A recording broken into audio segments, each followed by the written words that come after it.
Hey, what's going on? It's 30 Stand Up, episode 6. Let's do it.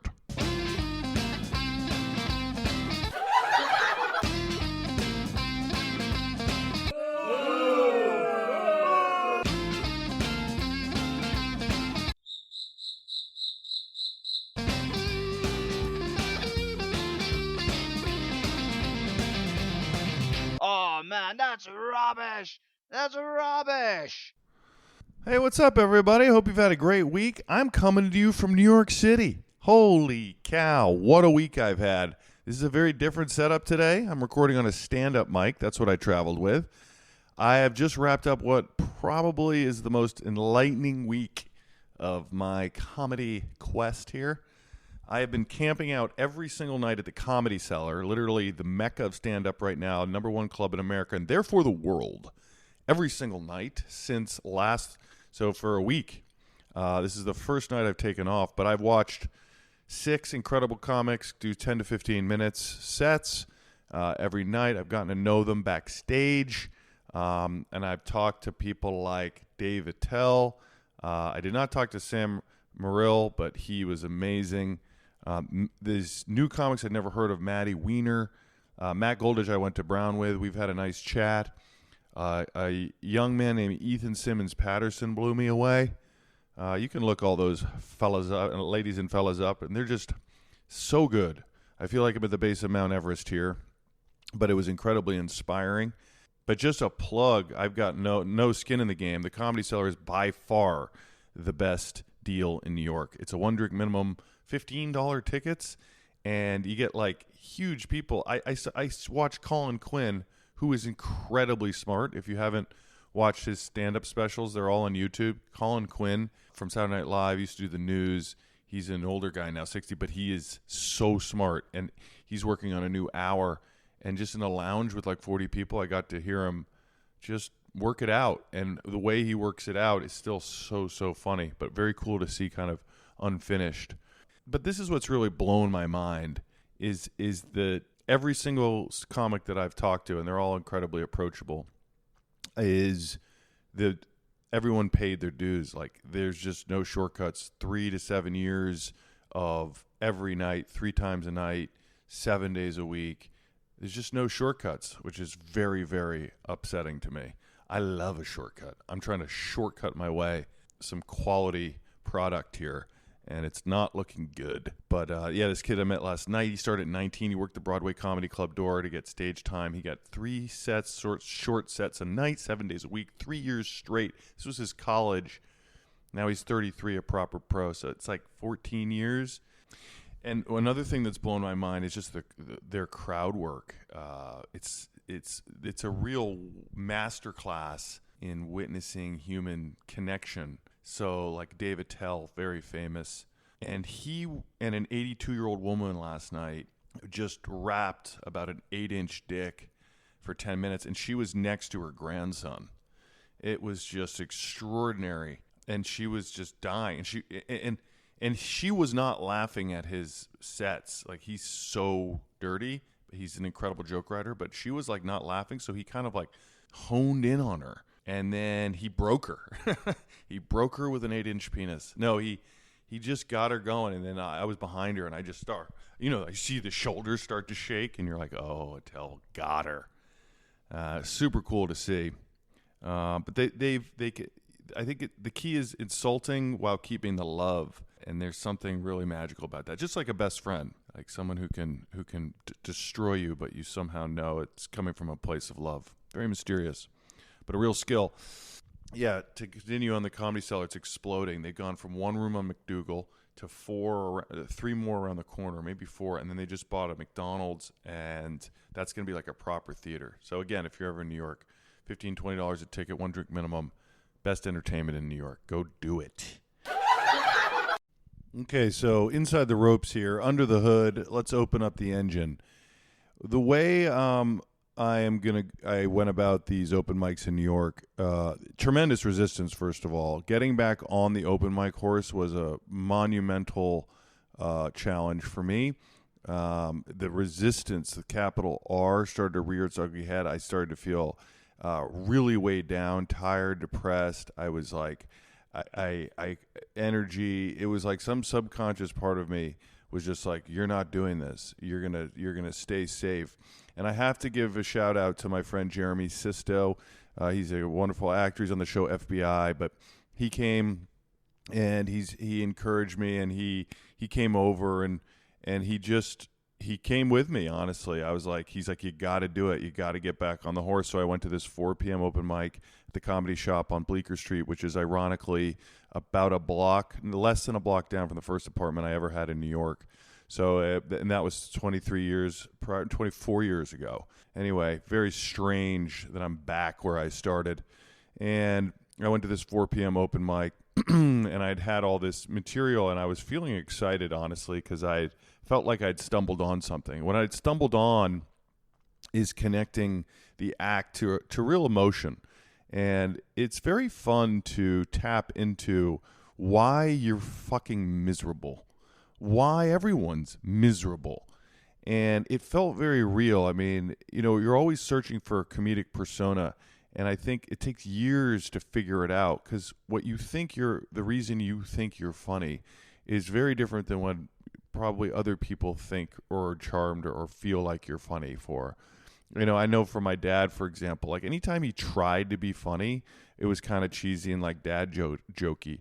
But anytime he was just being himself and like getting frustrated, like, God damn it, this thing, like you just die laughing, because there's something. Basically, when people are in pain, it's funny.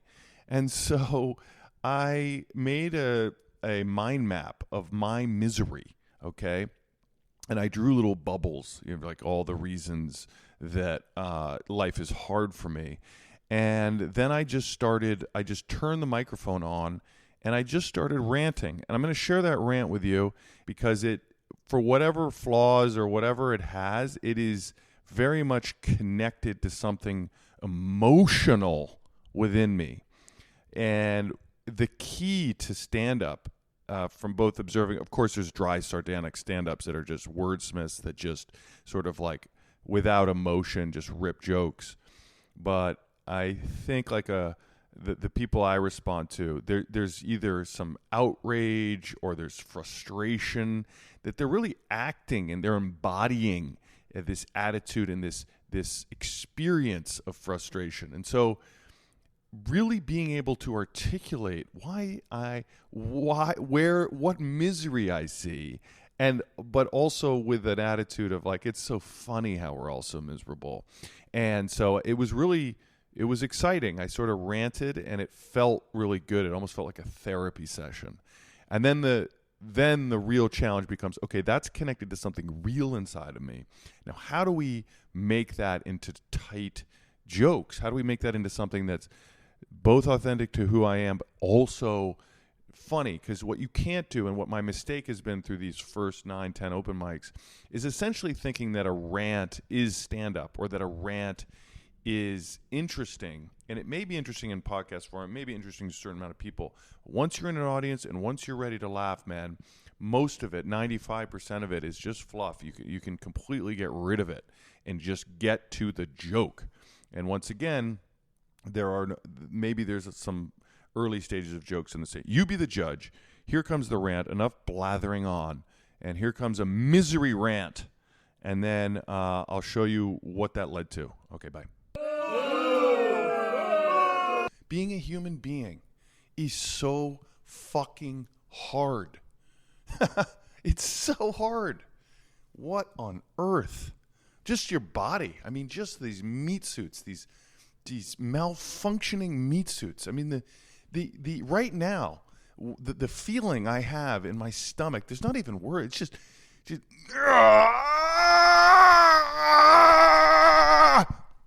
if there was an animal in there, that's what it would sound like.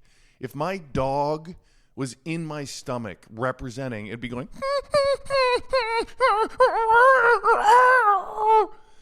it's just pain, And I'm trying, like, just on the body part. I got an hour special here. We could talk about misery, human misery. But just on the body part for these next few minutes, I mean, I've been studying nutrition for 25 years. I have no fucking clue what to eat. I just started a high sugar diet, and I feel great. I don't feel great. No, I feel a lot better than I did before. More energy. Just ripping sugar all day. No protein, no fat. And there's tons of people who are like, this is the diet. It's called the Ray Peat diet. Peat pilled, it's called. Look it up. I'm not kidding. All sugar. No one has any fucking clue what's going on. Nobody knows anything. I don't know anything. Look at me. I think I matter.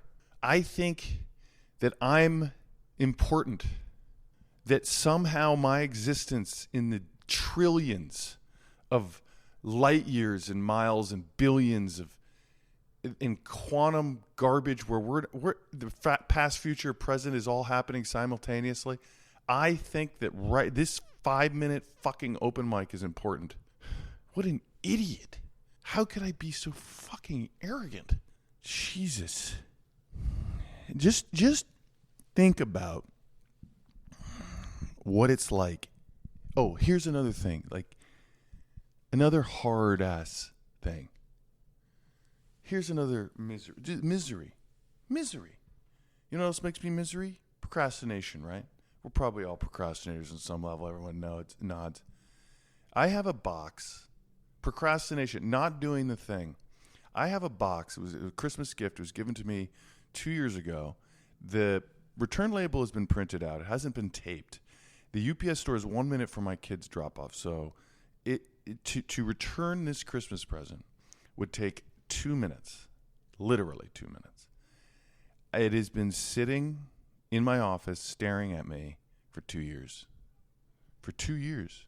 I've spent probably 50 to 56 hours thinking about why I'm not returning the box. That's of my life. Like the most that's how many days. And now the fucked up thing is I can't even return the fucking thing. It's well past the window. So now I have my options are regift or Goodwill, or it's what?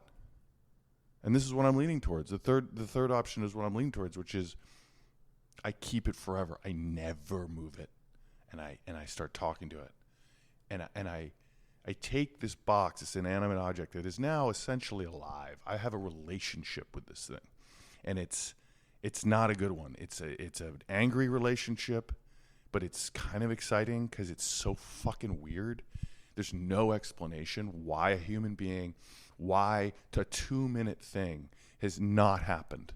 There's no explanation. I've been searching for it. There's nothing that explains why I haven't done this.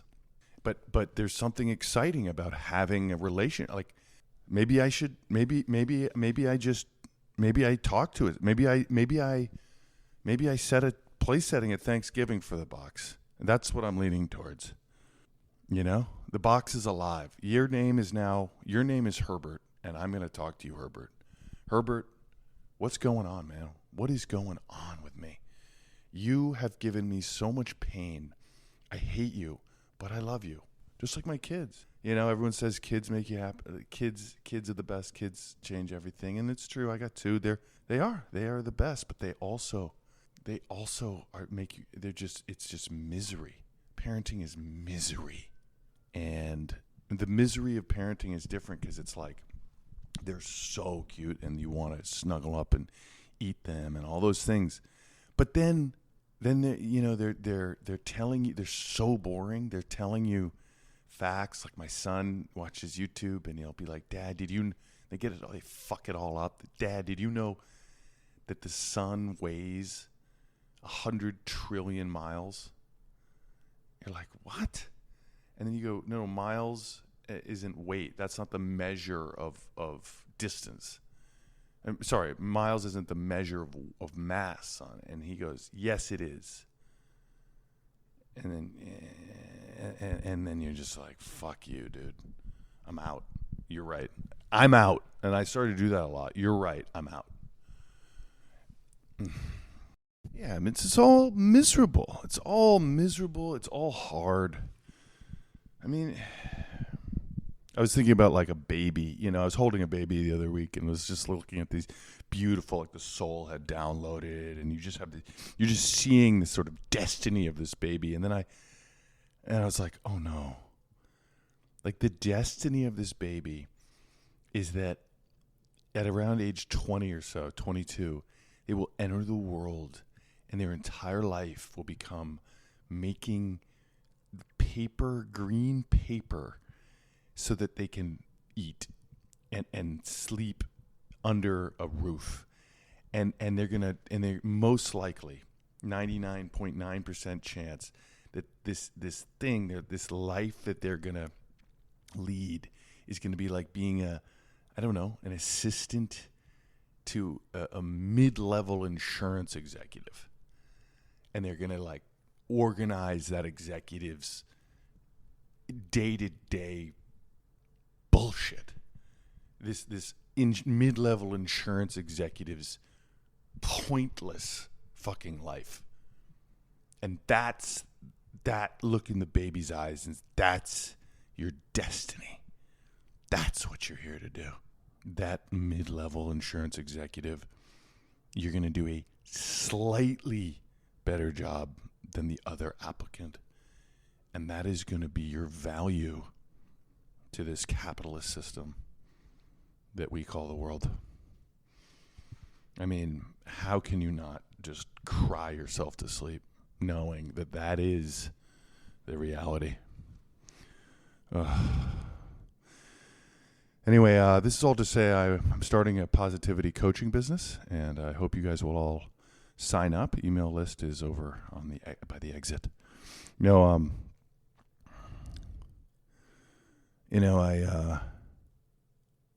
Procrastination thing is really, really weird. There's no explanation. You see a lot of, you go on Twitter, it's like, procrastination is really an emotional problem. Procrastination, the real facts about procrastination. It seems like it's an epidemic. We all do it. I think I have a friend, I have a hard time calling friends back. I have a friend who I haven't called back in 17 years. And I'm still like, I wonder, it's like on my to-do list, It's like, call Rick back. And I'm just thinking about calling him, being like, what's up, man? Sorry I missed you. Sorry it's taken me so long. Just super cash. Just don't even apologize. Maybe not even apologize, Just like, hey, Rick. Hey, man, just got your message. What's going on? That would be fun. Just fuck with people. So fun to fuck with people.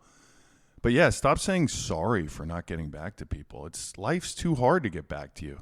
Hey, man, sorry, my life is super fucking hard. Hey, life's hard. Let's move on. It reminds me of like another miserable, the amount of miserable interactions you have in a day. It's the misery of small talk. Like you haven't seen some a friend in 2 years. It's like, hey, man, holy shit. David, what's up? Holy cow. When was the last time? Sandy's party? Yeah. What have you been up to? Like, what? What did you just ask me? I said, yeah, it's been 2 years. What have you been up to? What have I been up to in 2 years? What kind of question is that, man? What do you mean? Like, there are millions of things that I've been up to. What am I supposed to say to you? What have you been up to? What have you been up to is a question for when you go on an errand and you come back to your girlfriend or your wife or something. You're like, oh, yeah, sorry, I got caught in traffic. What have you been up to in the 32 minutes? And even then it's hard to answer. It's like, I don't know. I think I did the dishes, and I think I stared at the box that I have to fucking return. Yeah. Yeah, it's hard out there. It's just so hard. What else is hard? You know what's really hard is what's really, really hard is pretending that you're not such a pervert. Like, everyone is so much more perverted than they're letting on. And that's hard because it's so much easier to really let your freak flag fly. And I think that's why there's less misery in the gay communities. It seems. It's not a fact. But they're letting their freak fly a little bit. Like, yeah, I like to be pegged. I like to be tied up. I like to, pretend my wife's being gang fucked by 17 people. If you're just out with it, if you just say what you want and what you like, I think you'll be less miserable. I mean, that's my take. And you were just all just hiding the perversions, I'm scared. I'm scared to tell my wife what I really want. I sent her a memo. One day I was trying to search deep about what I want. And I realized that I wanted more than I was getting. And I wanted more. Dad, I want more.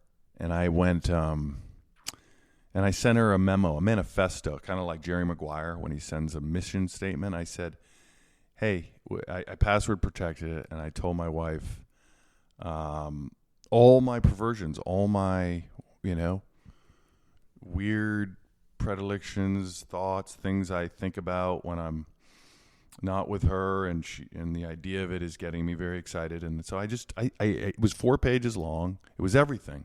And I won't go into the specifics because I have kids and I don't want to get divorced, but I will say, divorced and arrested, but I will say that after I sent it to her, I was very nervous, and I should have been, because she didn't talk to me for 2 weeks, and our marriage is it's almost over based on the document that I sent to her.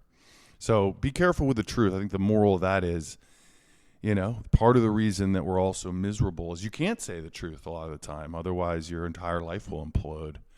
And not being able to tell the truth is very, very bad for the soul. And so that's a huge reason why I think all of us in this room are so goddamn miserable. Okay, well, what would it be? What would starting stand-up be without getting into the sex stuff? But we're staying on brand. No, I got to tell you, I just listened to that along with you, as if I was I hadn't listened to that. But I realized that all my open mics in New York are stemming. All this material is being stemmed from that rant.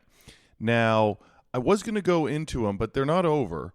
And so I'm not going to play each open mic, because who wants to do that? But I think it's going to be an interesting next few episodes as I piece together, how do you take that raw material, all of which, you may or may not have been interested in it, but as far as I'm concerned, there's a few areas there where there are jokes where I can probably get something out of it. One is the positivity coach, like, dichotomy between just being an absolute Debbie Downer and positivity coach, because those are like these two parts of me, because I have the misery man, but I also have positivity Paul, and it's the conflict between our personas, these elements of our personalities that I find so fascinating, and I don't know how I can make it funny, but I know that's where I want to live. So, like, for example, I'm a meditation teacher, but I'm also a complete degenerate. So there's and that may not be, maybe most meditation teachers are that, but it feels like, it's like there's not many meditation teachers, I think, that would, like, after class was over, if someone just had some beautiful uncut cocaine, that they would probably do it. You know what I mean? And just be like, oh, let's use the cocaine to be even more aware of what cocaine is like. I'm going to be mindfully aware of cocaine. No, of course I don't do that. Of course I wouldn't do that. Of course I wouldn't do that. But you know what I mean, right? It's the sort of degenerate along with the enlightened being that I obviously am. Now, so there's that. And then, like, the procrastination stuff, it may be a little tired. Procrastinating jokes, I haven't heard a lot, but maybe everybody is like, all right, yeah, we get it. Maybe there's something there. But I do like the idea of making the return present into, like, a being and having a relationship with Herbert. And I don't know. I think I tried to milk that. I tried to do that in an open mic, and it didn't go very well. And then I got to tell you guys, these open mics, man, holy shit, the darkness. It's like being in a basement with a bunch of like sociopaths. I'm going to start doing like live like audio blogs right before I go in and stuff. So we're going to add some texture because I believe in this episode it's just been me talking the entire time. I'm so sorry. And if you've made it all the way, like I said, oh, what a treat. You're the best. I love you. And then, so the other things that I think, some jokes that can come out of these rants, is this whole idea of like lying and on it and not lying versus telling the truth. And I've got some fun stuff that I'm actually the most bullish on, and it involves Louis going to DARE. You know, the DARE drug counselors came to his school, and so he's just peppering me with questions about what I've done. And he asked me at like 7 in the morning on the way to school whether I'd done cocaine. And I think there's a good bit there. So I'm working on that, but that's in the premise of, you know, what is not lying versus what is being honest. And how does that relate to kids? And how does it relate to, you know, obviously everyone being so perverted? Okay, guys. Well, there you have it. And I think not to end on a kind of sad, let's say a sad note. I'm not going to end on a sad note. I'm going to end on a note that I've been resisting telling you guys, but basically we're live.